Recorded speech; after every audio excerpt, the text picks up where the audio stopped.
আমি সোনুরানী দাস। আমি টানবাজার সিটি কলোনিতে থাকি। হ্যাঁ, আমি দলিত সম্প্রদায়ের একজন মেয়ে। আর দলিত সম্প্রদায়ের মধ্যে মূলত ৫৪টা সম্প্রদায় ইনভলভ। তার মধ্যে আমাদের সম্প্রদায় হচ্ছে মেথর বা সুইপার বলে, অনেকে কানপুরি বলে। হ্যাঁ, মানে মূলত মানে আমার প্যারেন্টসরা আর কি ক্লিনিংয়ের কাজ করে। আমাদের এখানে প্রায় ১৫০ মতো পরিবার, এবং প্রত্যেকটি পরিবারে দেখা গেছে অ্যাভারেজে এখান থেকে আমি ক্লাস 5 কমপ্লিট করছি। 6-এ যখন ভর্তি হয়েছি আমাদের মহল্লায় 2টা গেট। হ্যাঁ, ওই গেট আর এই গেট। তো আমি সবসময় উল্টা দিয়ে যে বের হতাম, যে যাতে কেউ আমাকে দেখতে না পারে যে আমি সিটি কলোনিতে থাকি বা পৌর কলোনিতে থাকি। কারণ ওনারা যদি জানতে পারে যে আমি পৌর কলোনিতে থাকি, তাহলে তো আমাকে টিচ করবে যে ও সুইপারের বাচ্চা বা এরকম কিছু, এই মেথরের বাচ্চা এই স্কুলে পড়ে।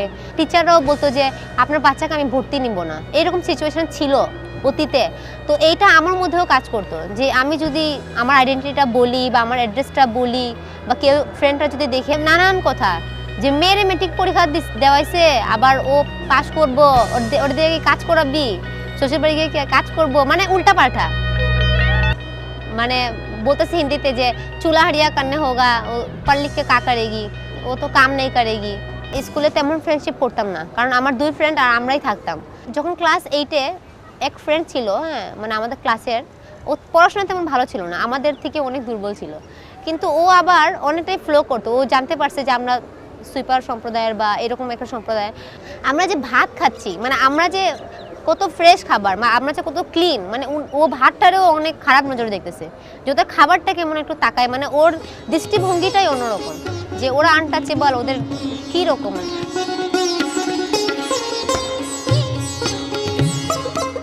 আমি ইউকে গিয়েছিলাম এই গ্লোবাল এক্সচেঞ্জ এক প্রোগ্রামে, ওটা ছিল ভলেন্টারি প্রোগ্রাম।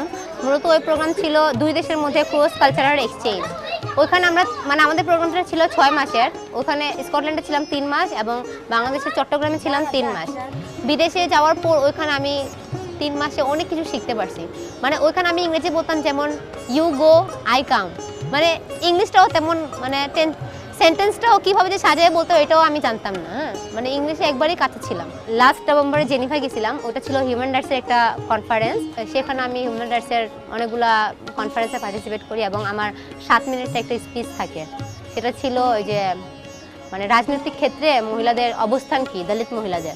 তো আমি সেখানে বলছি যে আমাদের মহিলারা তো মানে একেবারে ঘোরালো, ওরা তো মানে সবসময় ডিপেন্ডেন্ট হাজব্যান্ডের উপর, ওরা তো ঢাকাও একা যায় না, এটাও অসম্ভব। তো ওরা রাজনৈতিক ক্ষেত্রে কীভাবে অবদান রাখবে।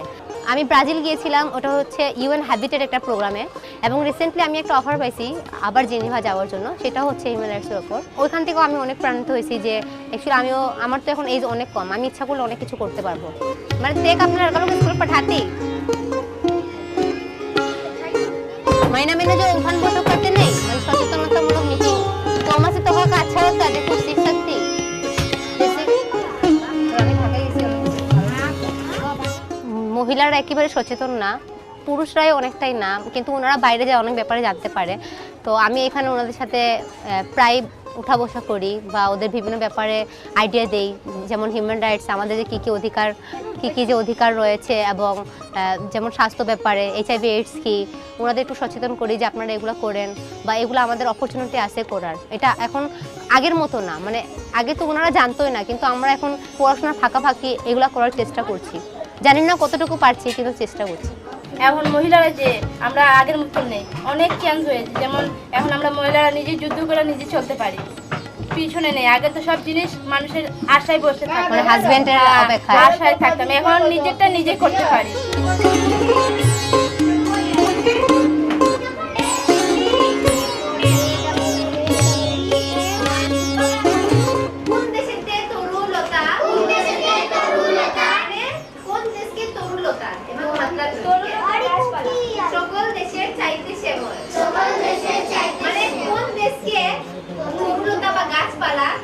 তো আমি ভাই যখন পড়াশোনা করতাম তখন মানে ল্যাঙ্গুয়েজের ক্ষেত্রে আমার অনেক প্রবলেম হতো। আমি অনেক বাংলাটাই বুঝতে পারতাম না, যেহেতু ছোটোকাল থেকে হিন্দি তো মানে মুখস্থ করতাম অনর্গল, যে এটা করতে হবে, পরীক্ষাতে পাস করতে হবে।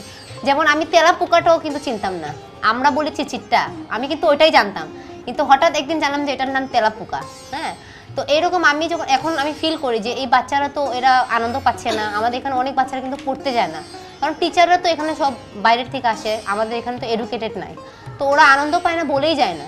ওরা বুঝে না। তো আমি এক্ষেত্রে হয় কি ওদের পড়াই, প্লাস মানে এটার যে মিনিংটা কি, মানে এটা হিন্দিতে বলে মতলব ক্যা है, মানে আমি ওটা ওদের বলি যে এটার মানে এটা, তখন ওরা অনেকটাই আনন্দ পায় এবং ওরা আসে, ওরা বুঝতে পারে এবং অনেক সময় প্রশ্ন করে।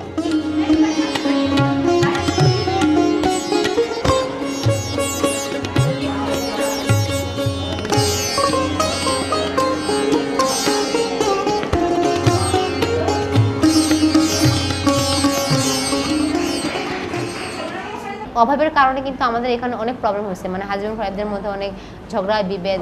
তো এখান থেকে ওনারা বলতেছে যে যদি আমরা ইনকাম করি তাহলে স্বামী হাজব্যান্ড মিলে কিছু একটা করতে পারবো, বেরো হবো না এবং এখানে হাজব্যান্ডের সাথে প্রতিবাদও করতে পারবো যে এখন তো বের হচ্ছি না, এখন তো বাসায় করছি, এখন করতে দাও।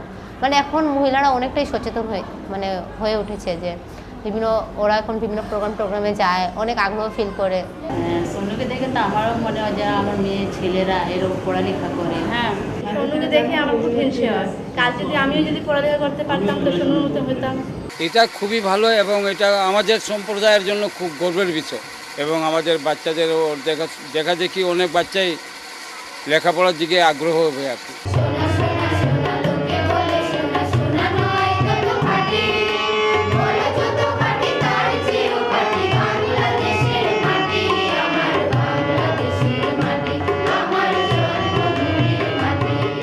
আমি যদি ডিগ্রি কমপ্লিট করি তাহলে ভালো একটা জব পাবো, সেটাতে আমার পরিশ্রম কম এবং সম্মান অনেক।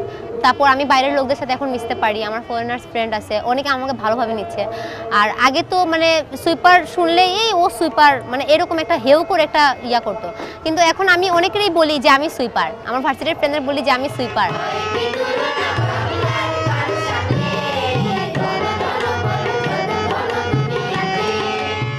আমি মনে করি এটাই কিন্তু অনেক বড় একটা পাওয়া, যে আমাকে যে সম্মান দিচ্ছে বা আমার যে সম্প্রদায়ের যে কাজ, ওটা কিন্তু কাজ, এটা যে ভাবছে বা আমাকে যে মর্যাদা দিচ্ছে।